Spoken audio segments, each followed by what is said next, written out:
अब कैसा है सर कंडीशन पहलगाम का? बिल्कुल क्लियर, ಕ್ಲಿಯರ್. साफ है सब कुछ, कोई परेशानी नहीं है। ಪಹಲ್ಗಾಮ್ ಕಡೆ ಹೊರಟಾಗ ನನಗೆ ಫಸ್ಟಿಗೆ ಕಂಡದ್ದು ದಾರಿಯುದ್ದಕ್ಕೂ ಎಲ್ಲಿ ನೋಡಿದ್ರು ಅಲ್ಲಿ ನಮ್ಮ ಭಾರತೀಯ ಸೈನಿಕರು ಅಲ್ಲಲ್ಲಿ ರಸ್ತೆಯುದ್ದಕ್ಕೂ ನಿಂತಿದ್ದಾರೆ. ನಮಸ್ಕಾರಗಳು ನನ್ನ ಆತ್ಮೀಯ ವೀಕ್ಷಕ ಮಿತ್ರರಿಗೆ, ನಿಮಗೆಲ್ಲರಿಗೂ ನನ್ನ ಇನ್ನೊಂದು ಹೊಸ ವಿಡಿಯೋಗೆ ಸ್ವಾಗತ ಸುಸ್ವಾಗತ. ಕಳೆದ ವಿಡಿಯೋದಲ್ಲಿ ನಾನು ನನ್ನ ಮೊದಲ ವಿಮಾನಯಾನದ ಬಗ್ಗೆ ವಿಡಿಯೋ ಹಾಕಿದ್ದೆ. ಸೊ ಆ ವಿಡಿಯೋದ ಮುಂದುವರಿದ ಭಾಗವೇ ಈ ವಿಡಿಯೋ. ಸೊ ಯಾರೆಲ್ಲ ಆ ವಿಡಿಯೋವನ್ನು ನೋಡಲಿಲ್ಲ, ಡಿಸ್ಕ್ರಿಪ್ಷನಲ್ಲಿ ಲಿಂಕ್ ಹಾಕಿರ್ತೇನೆ. ಸೊ ದಯವಿಟ್ಟು ಹೋಗಿ ಆ ವಿಡಿಯೋವನ್ನು ನೋಡಿ. ಈ ಒಂದು ವಿಡಿಯೋದಲ್ಲಿ ನಾನು ಶ್ರೀನಗರದಲ್ಲಿ ಯಾವ ಸ್ಥಳಕ್ಕೆ ಭೇಟಿ ನೀಡಿದೆ ಅದರ ಬಗ್ಗೆ ನಿಮಗೆ ಮಾಹಿತಿಯನ್ನು ನೀಡಲಿಕ್ಕಿದ್ದೇನೆ. ಈ ವಿಡಿಯೋವನ್ನು ಕೊನೆ ತನಕ ನೋಡಿ, ಹಾಗೆಯೇ ನಿಮ್ಮ ಅಭಿಪ್ರಾಯಗಳನ್ನು ಕಮೆಂಟ್ ಮೂಲಕ ನನಗೆ ತಿಳಿಸಿ. ಶ್ರೀನಗರದಿಂದ ನಾನು ಪ್ರಥಮವಾಗಿ ಈಗ ಹೊರಟದ್ದು ಒಂದು ಕಾಶ್ಮೀರದ ಸುಂದರ ಸ್ಥಳಕ್ಕೆ. ಸೊ ಈ ಒಂದು ಸ್ಥಳದಲ್ಲಿ ಕಳೆದ ಬಾರಿ ಒಂದು ಅಹಿತಕರ ಘಟನೆ ಕೂಡ ಆಗಿತ್ತು. ಅದನ್ನು ಈಗ ನೆನೆಸಿಕೊಂಡ್ರೆ ತುಂಬ ದುಃಖ ಕೂಡ ಆಗ್ತದೆ, ಇನ್ನೊಂದು ಕಡೆ ಭಯ ಕೂಡ ಆಗ್ತದೆ. ಆ ಒಂದು ಜಾಗಕ್ಕೆ ನಾವಿವತ್ತು ಹೋಗ್ತಾ ಇದ್ದೇವೆ.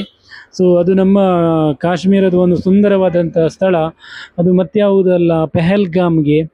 ಸೊ ನಾನಿವತ್ತು ಪೆಹಲ್ಗಾಮ್ಗೆ ಹೋಗ್ತಾ ಇದ್ದೇನೆ. ಶ್ರೀನಗರದಿಂದ ಪೆಹಲ್ಗಾಮ್ ಒಂದು ಸುಮಾರು 100 ಕಿಲೋಮೀಟರ್ನಷ್ಟು ದೂರದಲ್ಲಿದೆ. ಶ್ರೀನಗರ ಪಟ್ಟಣದಿಂದ ನಾವು ಜಮ್ಮುವಿನ ಕಡೆಗೆ ರಸ್ತೆಯಾಗಿ ಅದನ್ನು ಹೋಗಬೇಕು. ಸೊ ದಾರಿಯುದ್ದಕ್ಕೂ ಏನೆಲ್ಲ ಸಿಗ್ತದೆ, ಏನೆಲ್ಲ ನೋಡಲಿಕ್ಕೆ ಸಿಗ್ತದೆ ಅದನ್ನು ನಿಮಗೆಲ್ಲ ತೋರಿಸ್ತಾ ಹೋಗ್ತೇನೆ ನಾನು. ಪೆಹಲ್ಗಾಮ್ ಕಡೆ ಹೊರಟಾಗ ನನಗೆ ಫಸ್ಟಿಗೆ ಕಂಡದ್ದು ದಾರಿಯುದ್ದಕ್ಕೂ ಎಲ್ಲಿ ನೋಡಿದ್ರು ಅಲ್ಲಿ ನಮ್ಮ ಭಾರತೀಯ ಸೈನಿಕರು ಅಲ್ಲಲ್ಲಿ ರಸ್ತೆಯುದ್ದಕ್ಕೂ ನಿಂತಿದ್ದಾರೆ. ಇಲ್ಲಿನ ಎಲ್ಲ ರಸ್ತೆ ಬದಿಯಲ್ಲಿಯೂ ಕೂಡ ಹಾಗೇನೆ ಅಂಗಡಿ ಇರ್ಬೋದು, ಗದ್ದೆ ಇರ್ಬೋದು, ಎಲ್ಲ ಏನೆಲ್ಲ ನಮಗೆ ಒಂದು ನಗರದಲ್ಲಿ ಉದ್ದಕ್ಕುದ್ದ ಜಾಗ ಸಿಗ್ತದೆ ಎಲ್ಲ ಕಡೆಯಲ್ಲಿಯೂ ಕೂಡ ಸಶಸ್ತ್ರ ನಮ್ಮ ಸೈನಿಕರು ನಿಂತಿದ್ದಾರೆ. ಹಾಗೆ ಮುಂದಕ್ಕೆ ಸಾಗುತ್ತಿದ್ದಂತೆ ನನಗೆ ನಾವು ಸಿಟಿಯಿಂದ ಹೊರಗಡೆ ಬಂದಾಗ ಈ ಒಂದು ಸುಂದರವಾದಂತಹ ದೃಶ್ಯ ಕಾಣಲಿಕ್ಕೆ ಸಿಕ್ತು. ಸೊ ಇದು ನೋಡುವಾಗ ಸೀನರಿಯಲ್ಲಿ ನೋಡಿದಾಗೆ ಉಂಟು. ಬಟ್ ಇಲ್ಲಿ ನಾನು ಲೈವ್ ಅಲ್ಲಿ ನೋಡ್ತಾ ಇದ್ದೇನೆ, ಸೀನರಿಯ ಲೈವ್ ಅಂತ ಹೇಳಿ ಕನ್ಫ್ಯೂಸ್ ಆಗುವ ರೀತಿಯಲ್ಲಿ ಈ ದೃಶ್ಯ ನಮಗೆ ಕಾಣಲಿಕ್ಕೆ ಸಿಗ್ತಾ ಉಂಟು. ಸ್ಥಳ ಸುಂದರವಾಗಿದ್ದರೂ ಅದರ ಭಯಾನಕತೆ ನಮಗೆ ಅರಿವಾಗ್ತದೆ. ಇನ್ನು ದಾರಿಯಲ್ಲಿ ಹೋಗುವಾಗ ಕಾಶ್ಮೀರದ ಪ್ರಸಿದ್ಧ ಕೇಸರಿಯ ಬೆಳೆಯನ್ನು ನಾನು ನೋಡಿದೆ. ಕಾಶ್ಮೀರದ ಕೇಸರಿಯು ಜಗತ್ತಿನಾದ್ಯಂತ ಪ್ರಸಿದ್ಧಿ ಪಡೆದಿದೆ. ಇದು ಪ್ರಮುಖವಾಗಿ ಈ ಒಂದು ಭಾಗದಲ್ಲಿ ಬೆಳೆಯುವ ಒಂದು ಬೆಳೆಯಾಗಿದೆ.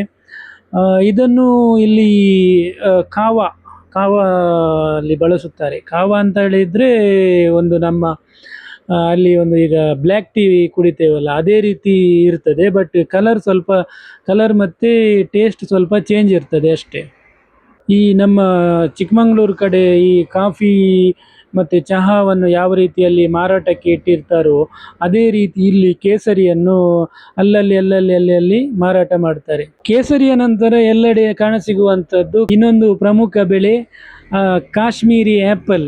ಇಲ್ಲಿ ರಸ್ತೆ ಬದಿಯಲ್ಲಿ ಆ್ಯಪಲ್ನ ತೋಟ ಉದ್ದ ನಮಗೆ ತುಂಬ ಕಾಣಲಿಕ್ಕೆ ಸಿಗ್ತದೆ. ಹಾಗೆಯೇ ಆ್ಯಪಲ್ ಕೂಡ ಇಲ್ಲಿ ಮಾರಲಿಕ್ಕೆ ಇಡ್ತಾರೆ. ಕಾಶ್ಮೀರಿ ಆ್ಯಪಲ್ ತುಂಬ ರುಚಿಕರ ಕೂಡ ಆಗಿದೆ. उधर क्या अनदर साइड क्या है? कहाँ पे? उसके अनदर हमें उसी पहाड़ी के पीछे जाना है। हाँ ये जो पहाड़ियाँ दिखती थी ना अभी, हमें उनके पीछे जाना है, लेकिन घूम के जाना तो हम उधर ही पहुँचेंगे। हाँ ओके, डायरेक्ट नहीं जा सकते? डायरेक्ट नहीं जा सकते, हमने घूम के जाना है, रोड से जाना है। ये जम्मू वाला रोड भी है, जम्मू जाता है ना, जम्मू यही रोड जाता है जम्मू के लिए भी। ओके, आगे से हमको लेफ्ट घूमना है, इन पहाड़ियों के पीछे हमने जाना है। राइट साइड को चले जाएंगे, वो जम्मू का रास्ता है। ओके, एक ही रोड है यहाँ से, हमने इन पहाड़ियों के पीछे जाना है, बहुत दूर। हाँ दिखता ही है लेकिन दूर है। हाँ दूर है, दिखता है यहाँ पे है, ये बहुत दूर है। अब कैसा है सर कंडीशन पहलगाम का? बिल्कुल क्लियर, साफ है सब कुछ, कोई परेशानी नहीं है।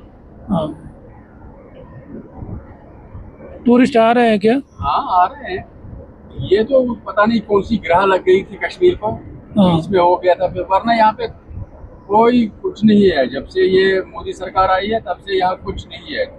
सब कुछ ठप बंद हो गया, सारे खत्म कर दिए उन लोगों को, जो भी थे सब खत्म हो गया। अब अच्छा लग रहा है? ठीक है, रात दिन घूमो, जहाँ मर्जी है जाओ, कोई परेशानी नहीं है। ಪೆಹಲ್ಗಾಮ್ ಹತ್ತಿರ ಆಗುತ್ತಿದ್ದಂತೆ ಒಂದು ಸುಂದರ ನದಿ ನಮಗೆ ಕಾಣಸಿಗುತ್ತದೆ. ನಮ್ಮಲ್ಲಿನ ನದಿ ನೀರಿಗೂ ಇಲ್ಲಿನ ನದಿ ನೀರಿಗೂ ತುಂಬ ವ್ಯತ್ಯಾಸ ಇದೆ. ಇದರದ್ದು ಬಣ್ಣವೇ ಸ್ವಲ್ಪ ಚೇಂಜಸ್ ಇದೆ. ಎಲ್ಲಿ ನೋಡಿದರೂ ಪರ್ವತ, ಗುಡ್ಡಗಾಡು ಪ್ರದೇಶ, ಸುಂದರವಾದ ರಮಣೀಯ ಸ್ಥಳ. ಇಲ್ಲಿ ನದಿಯ ಅಕ್ಕಪಕ್ಕದಲ್ಲಿಯೇ ಮನೆಗಳು ಕೂಡ ಇವೆ. ಈ ಚಳಿಗಾಲದ ಸಮಯದಲ್ಲಿ ಮಂಜು ಬೀಳುವ ಕಾರಣ ಇಲ್ಲಿ ಫುಲ್ಲು ಮಂಜು ಇರ್ತದೆ.